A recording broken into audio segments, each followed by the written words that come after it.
Hello and welcome to After the Last. I'm Shane Anderson. Certainly had a brilliant weekend of racing and many great stories to touch on. Wayne Hawkes will join me in the studio as he does most Mondays as we recap on so many highlights. We're also going to head over to Singapore and speak with newly crowned champion trainer in Singapore, Lee Friedman. We're also now heading over to Hong Kong because it was an amazing day of racing yesterday for the Hong Kong International Races, with expatriate Australian jockey Zac Purton winning 2 of the 4 Group 1s. It's great to have him on the line. Zac, good to catch up and well done on what was an amazing day for you yesterday. Thank you, Shane. Yeah, it's our marquee meeting of the season, and it was just good to have a little bit of luck again. It's been a great meeting to me over the years. Hopefully it continues. It was an amazing meeting for Hong Kong because for the first time in history, Hong Kong won all 4 Group 1 races. What do you feel that will mean for the industry over there?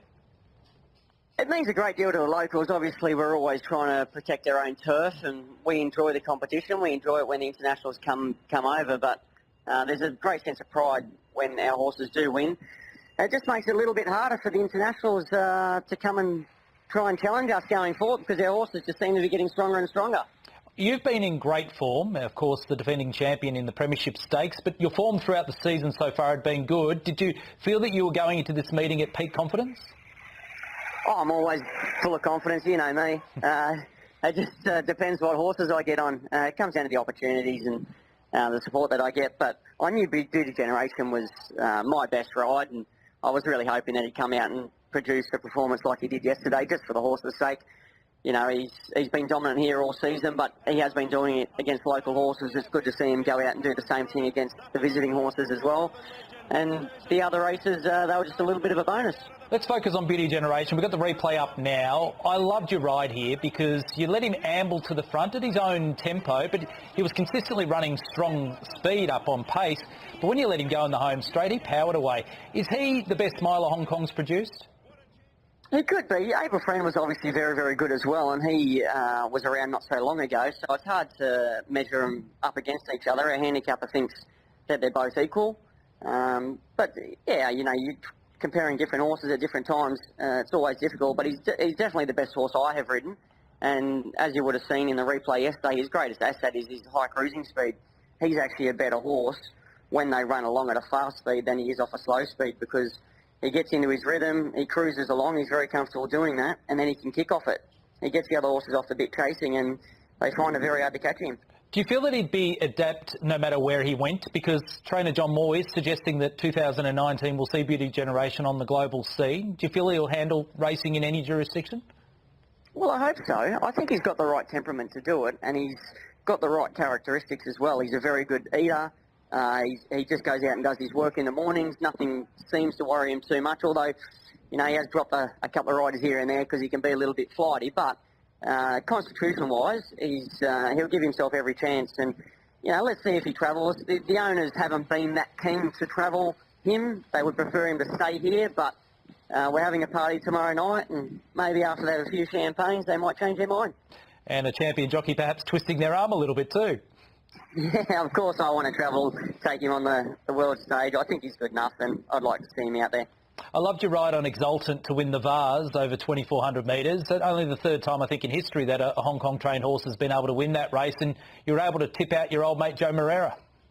Yeah, I thought he had me at the 150 when he came up next to me, but his horse just seemed to run out of gas a little bit. It had to make a long run, and by the time it got to me, it was bottoming out. He rolled in, gave me a little bit of a bump, and that was a signal for my horse to find his second wind and attack the line again. You know, he's a horse that normally gets back in his races, but I just felt with the lack of speed in the race and the quality of the opposition, I didn't think we could sit back and be able to reel them in. I know he's got a great set of lungs. He's all about stamina. He's a great stayer. I've actually been trying to get the owners to take him down for the Melbourne Cup prior to yesterday. Unfortunately, because of the quarantine restrictions, we haven't been able to get him there. But I knew he'd be strong, and he certainly was that. Is he a horse that still could produce top-class form for the next 12 months or maybe a bit longer? Possibly, because he was quite an immature horse when he first came here. He was very lightly framed. He used to do a few things wrong. But in the last 12 months, things have really clicked with him mentally. He knows what his job is now. He goes out there, he chills during the run. He gives himself every chance to attack the line. And that's what he does. He's just an out-and-out stayer. Unfortunately, he doesn't get many races here in Hong Kong that at a suitable distance for him, which is why I had been looking overseas. But he's found his groove, and hopefully he stays in form. Your rides on the other two Group 1s were very good as well. Little Giant, I thought, ran quite well for fourth in the Hong Kong International Sprint. What did you make of his performance there? I thought it was good. We threw him in the deep end. We were hoping he'd measure up. He didn't get beat far. He's probably not quite ready for that class of race at the moment, but it was encouraging that he ran as well as he did. And hopefully with another 6 months under his belt, he might be able to measure up. That's an interesting point you raised, because quite often we'll see horses get to these international races perhaps a little soon for them in their career, but they can really blossom off them. Yeah, that's true. It's great for them mentally as well to be out there in front of the big crowd, and he took it all in his stride yesterday. It's the best he's been at the races, so I think he'll just keep getting better. And in the other big Group 1, the Hong Kong Cup, Glorious Forever was able to beat the horse that you rode, Time Warp. The brothers, it's amazing to see two brothers racing at the elite level and racing so well. But what did you make of Time Warp's performance? Oh, I thought he was solid. To be honest, he's probably been a little bit disappointing since January, since he won the Gold Cup. His form's been in and out. He's a quirky horse. You know, people have finally realised what his kinks are, and they're playing to that. He's a bit of a one-trick pony. He doesn't get his own way in front and doesn't get the right sectionals. He's vulnerable, and that's exactly what he's been.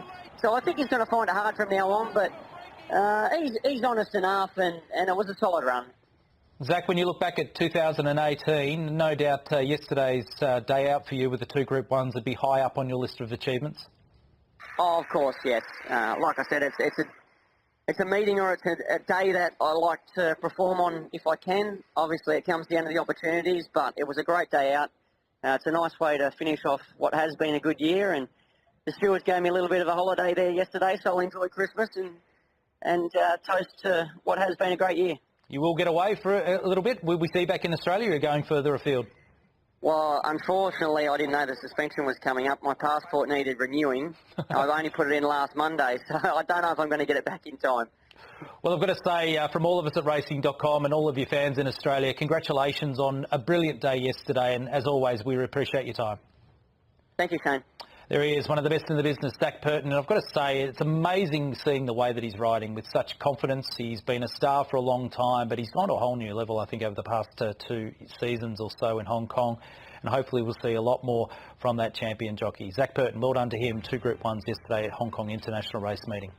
News coming through today regarding trainer Jared McLean, of course, who had his breakthrough Group 1 success with Trap for Fools, winning the Flemington Carnival. He has been suspended. It all comes down to giving false information to stewards regarding Trap for Fools. He's been suspended until January 28 after making false statements regarding the stabling of the McKinnon Stakes winner early in the Spring Carnival.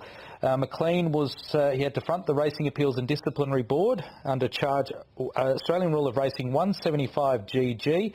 The charge stemmed from information regarding the stabling arrangements for Trap for Fools in the lead up to the Caulfield Cup meeting. Trap for Fools was scratched from the Group 3 Coonji Cup as a result. McLean pleaded guilty to the charge and was suspended for 6 weeks, which will commence following Thursday's Port Fairy Cup meeting at Warrnambool. So do note that Jared McLean is now suspended until January 28. We've got more information on that on Racing.com's digital platform. After the breaks, Wayne Hawkes joins me here on After the Last. Plenty to talk about on what was a stellar weekend of racing.